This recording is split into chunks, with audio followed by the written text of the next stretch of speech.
చికిత్స కూడా అందిస్తున్నట్టుగా ఉన్నారు కదా, చికిత్స ఎక్కడి వరకు వచ్చింది, ఆరోగ్యం ఇంతటి స్థాయిలో క్షీణించడానికి కారణం ఏంటి? వైద్యులు ఏం చెప్తున్నారు అంటే ఇది కొంత ట్రీట్ చేయొచ్చు, కొన్ని రోజుల పాటు ఇంకా సస్టైన్ అవుతాడు, చాలా చిన్న అబ్బాయి, సో ఆయన కొంత ముందు కొనసాగుతాడు, తన లైఫ్ని ఇలాగైనా సరే బెడ్ పైన సరే ఇంకొన్ని రోజుల పాటు ఉండగలుగుతాడు అనే ఎక్స్పెక్టేషన్స్తో ఉండేవారంతా కూడా. సడన్గా ఏం జరిగింది? అయితే తను సడన్ గా అంటే తనకు డిఎండి వ్యాధి అనేది అరుదైంది, ప్రపంచంలోనే చికిత్స అనేది లేని ఈ అరుదైనటువంటి వ్యాధిగా దీన్ని అభివర్ణించారు డాక్టర్లు కూడా. అట్లాంటప్పుడు దీనికి ఏంటంటే ఉన్నన్ని రోజులు తను సంతోషంగా ఉండడం తప్ప వేరే ఆల్టర్నేట్ లేదనేది కూడా చెప్పారు.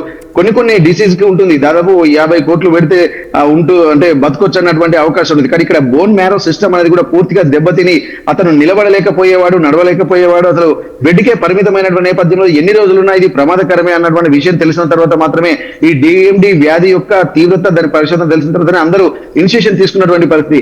కానీ తనకు అప్పటికి కూడా ఇంట్లో ఉన్నన్ని రోజులు కూడా తన ఎవరు ముట్టుకున్నా అంటే బాత్రూమ్ వెళ్ళడానికి వాళ్ళ నాన్న వాళ్ళ అమ్మ ఎత్తుకున్నప్పటికీ కూడా ఆ ఎత్తుకునేటువంటి సమయంలో కూడా ఎక్కడ పడితే అక్కడ ఎముకలు కూడా విరిగిపోయేటువంటి అవకాశం ఉంటుంది. ఈ వ్యాధి తీవ్రత ఆ ముదిరి అంటే రోజంత క్షీణించడమే తర్వాయన్న తర్వాతనే తను ఆ పవన్ కళ్యాణ్ దగ్గర తీసుకువెళ్ళడానికి కూడా అవకాశం లేకుండా, ఎందుకంటే కారులో వెళ్తున్నటువంటి క్రమంలో కూడా ఎక్కడైనా సరే చిన్న కారు కుదుపులకు గురైనా తను ఇబ్బందులు పడతాయన్నటువంటి విషయాన్ని తెలుసుకున్నటువంటి పవన్ కళ్యాణ్ ఇక్కడికి స్వయంగా వచ్చారు. కానీ అంటే ఎన్ని రోజులున్నా ఇది ప్రమాదకరమై తను ఉన్నన్ని రోజులైనా సరే తను మంచిగా చూసుకోవాలన్నటువంటి విషయాన్ని కూడా ఆ కుటుంబ సభ్యులు కూడా, అందుకే తన చివరి కోరిక ఏది అని అడిగినప్పుడు నా అభిమాన నటుడు పవన్ కళ్యాణ్ ను చూడడమే నా చివరి కోరిక అని చెప్పి అన్నారు. తర్వాత పవన్ కళ్యాణ్ వచ్చిన తర్వాత తన ఆలోచన, తన అభిమానాన్ని కూడా పంచుకున్నాడు. అట్లాంటి నేపథ్యంలో తను దినదిన గండంగానే తను బతకాల్సినటువంటి పరిస్థితి వచ్చింది. మొన్న సాయంత్రము తనకి అనారోగ్యంగా తీవ్రంగా అస్వస్థత రావడంతో వెంటనే స్థానికంగా ఉన్నటువంటి లాసియా హాస్పిటల్ తీసుకెళ్లారు. లాసియా హాస్పిటల్లోనే తను తుదిశ్వాస విడిచినట్టుగా నిన్న రాత్రి 11 గంటలకు తల్లిదండ్రులు అలాగే వారి బంధువులు కుటుంబ సభ్యులు కూడా ఇక్కడ మొత్తం మీడియాకు అలాగే తెలిసినటువంటి వాళ్ళందరికీ చెప్పడం జరిగింది. ప్రస్తుతానికైతే ఈ రోజు సాయంత్రం వరకు కూడా తను అంత్యక్రియలు జరిగేటువంటి అవకాశం ఉంది అని చెప్పి అంటున్నారు. మరి ఏమైనా సిచ్యువేషన్ బట్టి ఏమైనా మార్పు చేతులు ఉండేటువంటి అవకాశం అయితే కనిపిస్తుంది.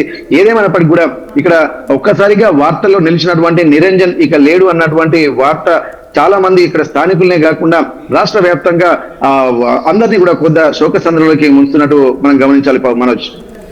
రైట్ వెంకటరత్నం, సో ప్రజెంట్ అటు కుటుంబ సభ్యులు కానీ లేకపోతే ఆయన పరామర్శించినటువంటి రాజకీయ నాయకులు, అది బండ్ల గణేష్ అయినా లేకుంటే పవన్ కళ్యాణ్ అయినా అండ్ సోషల్ ఓరియంటెడ్గా సోను సూద్ వచ్చినా చాలామంది లోకల్గా ఉన్నటువంటి పబ్లిక్ వచ్చి ఆయన చూసినా కూడా వాళ్ళ రియాక్షన్ ఏంటి అంటే ఇటువంటి ఒక డిజార్డర్ ఎవరు ఎదుర్కోలేని కొన్ని కోట్లలో ఒకరుకున్నటువంటి డిజార్డర్ నిరంజన్కు ఉండడం, నిరంజన్ చాలా తీవ్రంగా కొన్ని సంవత్సరాల పాటుగా బెడ్ పైనే ఉండిపోవడం, సో ఆయన పరామర్శించేందుకు చాలామంది ప్రముఖులు రావడం, కానీ ఎంతమంది ప్రయత్నం చేసినా ఎంత టెక్నాలజీ ఉన్నా ఎన్ని రకాలుగా ఎవరెవరు సహాయం చేయాలనుకున్నా చివరికి మాత్రం ఆయన్ని దక్కించుకోలేకపోయారు, ఆయన బతికించుకోలేకపోయారు.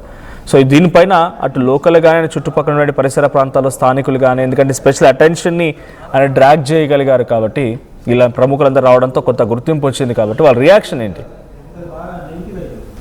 అయితే స్థానికులు కూడా ఇక్కడ ఎప్పటి వరకు ఇక్కడ పవన్ కళ్యాణ్ ను చూడడానికి ఎంత క్యూరియాసిటీగా ఉన్నారో, సోను సూద్ దగ్గరికి వెళ్ళిన తర్వాత కూడా ఈ అబ్బాయి ఇప్పుడే అంటే తను చేత కాకుండా ఆర్థికంగా అలాగే శారీరకంగా కూడా ఎన్నో ఇబ్బందులు ఎదుర్కొంటున్నప్పటికీ కూడా తన విల్ పవర్ అనేది అతని డిప్యూటీ సీఎం లాంటి పవన్ కళ్యాణ్ ఇక్కడికి తీసుకొచ్చినటువంటి పరిస్థితి. సోను సూద్ లాంటి ఒక సామాజికవేత్తను కూడా అనేది పేరుకే యాక్టర్ కానీ ఎన్నో సేవా కార్యక్రమంలో పాల్గొంటున్నటువంటి సోను సూద్ ను కూడా కలిసి తన అభిమానాన్ని చాటుకున్నటువంటి పరిస్థితి. దీనికి అంతటికీ కారణం కూడా తనలో ఉన్నటువంటి విల్ పవర్, అంటే ఆ విల్ పవరే తనని ఎక్కడి దాకా నడిపించింది, ఇంతమంది మనసులను గెలుచుకుంది. తను అనారోగ్యంగా ఉండి మంచాన బారిన పడినప్పటికీ కూడా తను మాట్లాడేటువంటి మాటలు కూడా ఎంతో మందికి ముచ్చటగా అనిపించినాయి. వయసు చూస్తే 17 ఏళ్ల వయసు ఉన్నది, చూడడానికి మాత్రం 4 ఏళ్ల అబ్బాయి లాగా ఉన్నాడు. ఇట్లాంటి వాతావరణంలో ప్రతి ఒక్కరికి తన దృష్టి వైపు ఆకర్షించుకునే విధంగా సిచ్యువేషన్స్ మారిపోయినటువంటి పరిస్థితి. మరి ఇట్లాంటి సమయంలో ప్రతి ఒక్కరు కూడా ఇక్కడ నిరంజన్ అనేటువంటి వ్యక్తి ఇట్లా ఉన్నారు అంటే ఎవరంటే తను ఇప్పటికీ ఒక ఫేమస్ స్టార్ కాదు, ఏది కాదు, కేవలం విల్ పవర్ తోటి తన అభిమానుల గురించి మాట్లాడము, మీడియాలో రావడము పట్ల తను కూడా ఇప్పుడు పవన్ కళ్యాణ్ వాళ్ళు ఎంత క్రేజ్ ఉంటుందో అట్లాంటి వాళ్ళ యొక్క అభిమానాన్ని చాటుకున్న వ్యక్తిగా చాలా మంది నిరంజన్ గుర్తించినటువంటి పరిస్థితి. ప్రతి ఒక్కరు కూడా ఇట్లాంటి వ్యక్తి అంటే తను మానసికంగా కూడా చాలా స్ట్రెంగ్తన్ గా ఉన్నాడు, కానీ శారీరకంగా లేకపోవడమే కొంత ఇబ్బందికరంగా స్థానికులు కూడా ఫీల్ అయ్యారు. అంతకు ముందు కూడా తను చేసేటువంటి డాన్స్లు, తను చేసేటువంటి డైలాగులు ఇవన్నీ చూసిన తర్వాత మంచి భవిష్యత్తు ఉంటుందని చెప్పి అనుకుంటున్నారు.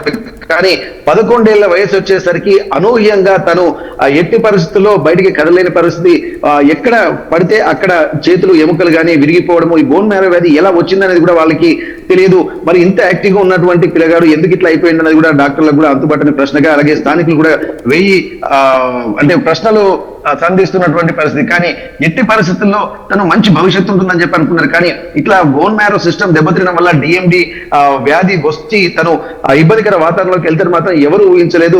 అప్పటికే ఒక 30-40 లక్షలకు పైగా కుటుంబ సభ్యులు ఆర్థికంగా అప్పులు చేసి తన కొడుకును, ఒక్కగానొక్క కొడుకు అలాగే ఇంకొక తన చెల్లి ఉంది, ఆ కొడుకును బతికించుకోవడానికి, తన వారసును బతికించుకోవడానికి ఉన్న ఊళ్ళో ఉన్నటువంటి పొలంలో అలాగే అన్ని అమ్మారన్నటువంటి విషయం తెలుసుకొని ఎంతో మంది కూడా కొంత ఉదార స్వభావాన్ని చూపించారు, కొంతమంది సహాయం చేశారు. సామాజికవేత్తలు చిలువేరు శంకర్ లాంటి వాళ్ళు మరి తన వల్ల కాదు కాబట్టి తనకున్నటువంటి చివరి కోరిక డ్రీమ్స్ ని అచీవ్ చేయాలంటే మన పవన్ కళ్యాణ్ కలవడం జరిగింది. ఆ తర్వాత సోను సూద్ కలవడం జరిగింది. అంతకన్నా ముందు రాధా మనోహర్ గారు ఆధ్యాత్మికవేత్త, వారు వచ్చి ఇక్కడ వారిని నిరంజన కలిసిన తర్వాత వారి మాటలు విన్న తర్వాత తను ఎట్టి పరిస్థితుల్లో పవన్ కళ్యాణ్ నా పర్సనల్ రిక్వెస్ట్ చేసైనా సరే పవన్ కళ్యాణ్ కల్పిస్తానని చెప్పి రాధా మనోహర్ గారు మాట ఇవ్వడము, ఆ తర్వాత ఇక్కడ నుండి వెళ్ళిన తర్వాత పవన్ కళ్యాణ్ గారిని కలవడము, మాట్లాడడము గురించి చెప్పిన తర్వాత అప్పుడు రిలీజ్ అయ్యారు. ఆ తర్వాత ఇట్లాంటి వాళ్ళకు మానసికంగా మనం అంటే మనిషి ఉన్న కాలంలో తను ఎదుటి వాళ్ళను సంతోషంగా చూడాలన్నటువంటి ఆలోచనతోటి తన అభిమానులను కూడా ఆనందపరచడమే వారి యొక్క కర్తవ్యంగా, విధిగా భావించి ఆ వెంటనే స్పందించినటువంటి పవన్ కళ్యాణ్ కూడా ఇక్కడికి రావడం, ఇదంతా ఈ సీక్వెన్స్ అంతా చూస్తుంటే తనలో ఉన్నటువంటి ఆలోచనలకు చిలువేరు శంకర్ లాంటి సామాజికవేత్తలు చేస్తున్నటువంటి కృషికి నిదర్శనంగా చెప్పుకోవచ్చు.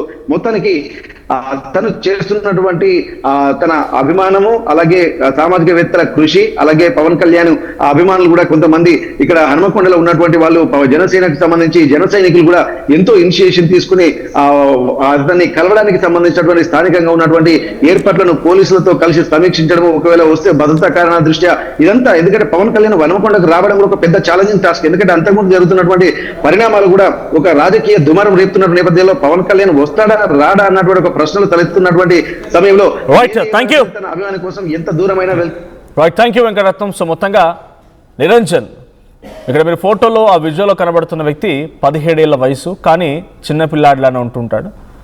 న్యూరోమస్కులర్ డిజార్డర్తో బాధపడుతున్నాడు. సో కొంత జన్యు వ్యాధితో సంబంధించినటువంటి దాంతో బాధపడుతున్నటువంటి నిరంజన్ తన కోరిక మేరకి పవన్ కళ్యాణ్ చూడాలనుకున్నారు, పవన్ కళ్యాణ్ చూశారు. సోను సూద్ వచ్చి తనకి కొంత సహాయం చేశారు. చాలామంది ఇంకా సామాజికవేత్తలకు ఉన్నవారందరూ కూడా అనేక రకాల సహాయం అందించే ప్రయత్నం చేశారు. కానీ నిరంజన్ ఎంత టెక్నాలజీ ఉన్నా, ఎంత మెడికల్గా అప్గ్రేడ్ అవుతున్నా, ఎన్ని రకాలుగా ఆయనకి ఇంత మనం 5Gలు 6Gలు వెళ్తూ ఉన్నా కూడా ఆయనకు వచ్చినటువంటి ఆ చిన్న వ్యాధికి ఎటువంటి చికిత్స లేకుండా పోయింది. ఎంతమంది సహాయించడం ముందుకు వచ్చినా కూడా డాక్టర్లే చేతులు ఎత్తేసే పరిస్థితి వచ్చింది. సో చివరిగా తుది శ్వాస విడిచారు. పవన్ కళ్యాణ్ కలిసిన రోజున చాలా మొత్తంగా అంటే నిరంజన్ గురించి చాలా 2 తెలుగు రాష్ట్రాల్లో కూడా చర్చ జరిగింది.